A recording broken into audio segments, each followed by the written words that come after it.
Hey guys, hey family, Tanya here, just doing a quick walkthrough of the garden. It's the last week in February 2026 and it's about 65 degrees today. We had a good rain last night, so I'm out here checking on everything. Collards are looking good, cabbages looking good. Now these are new leaves. As you see, I've harvested for the last few months, and these are new leaves. I don't feel like picking them today, so I'm gonna look at this. I got a big leaf. I always tell y'all I don't get big leaves because I grab them too fast. This is a big leaf. Yeah, they're getting big, so I'm just doing inventory. Cold frame cabbages doing well. These cabbages here doing well. These are looking pretty. So I'm starting my seedlings indoors, and so I've been busy with that. So I don't really want to harvest these right now. We're gonna go down to like the 20s, 20 degrees for like 3 days. That's going to be the low, and then the high will be maybe 50 or 60. Look at my cabbage patch. Aren't these looking beautiful? Look at these. Oh my gosh, they're so pretty.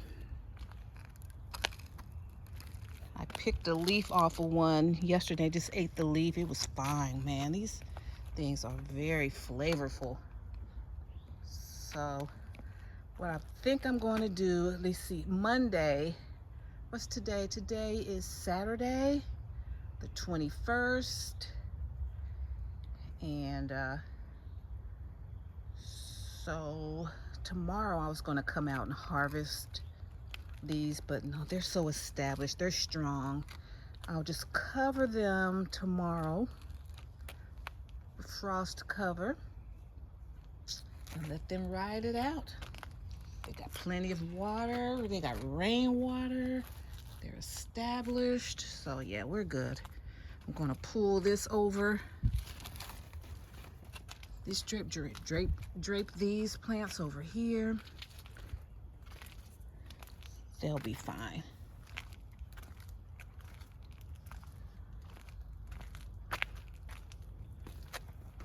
Got these.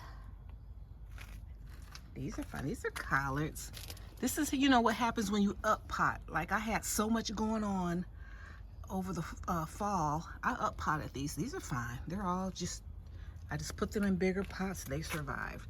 They survived all that frost and freeze and everything. But they're new leaves.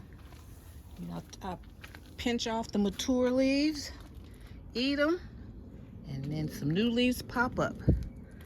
So yeah, everything's good in here in the greenhouse. So yeah. Okay, my little seedlings, they're still doing well. My small sugar pumpkins, they popped up fast. See how big they are? And I had to up pot them. I took them out of these little seed starting trays. And I still probably could up pot this one in a bigger tray. Those roots were already strong, and so yeah, so that's 2 that's already popped up. And I've see, on the 19th I started these here. I think I did a video on that. It'll be coming out soon anyway. Yeah, I did this just how to start. It was just a 101, how to start seeds 101. So I did my Jack B. Littles, 6 of those, zucchini, yellow squash. These are all cucurbits, like cucurbits. I didn't do any cucumbers. Then I got my sweet peppers, my red Marconi peppers, and jalapenos. All right, so we did those on the 19th. Started these, so like these collards and bok choy, started those on the 4th. And most of these, like baby choy and all these other lettuces, were started on the 12th. So you can do a lot in a month. In a week, these things, you get some good seeds, good soil, do everything, you can. And, you'll be on your way in a week. All right, guys, so just wanted to share that with you. Just a quick update on what's going on and how much you can accomplish in a week, in a month. Just starting in February, I've already got my spring garden off to a good start. All right, thank you guys so much. See you in my next video. And if you like my vibe, hit subscribe and join the Tastemakers tribe. All right, see you in my next video. Bye. Bye, Mom.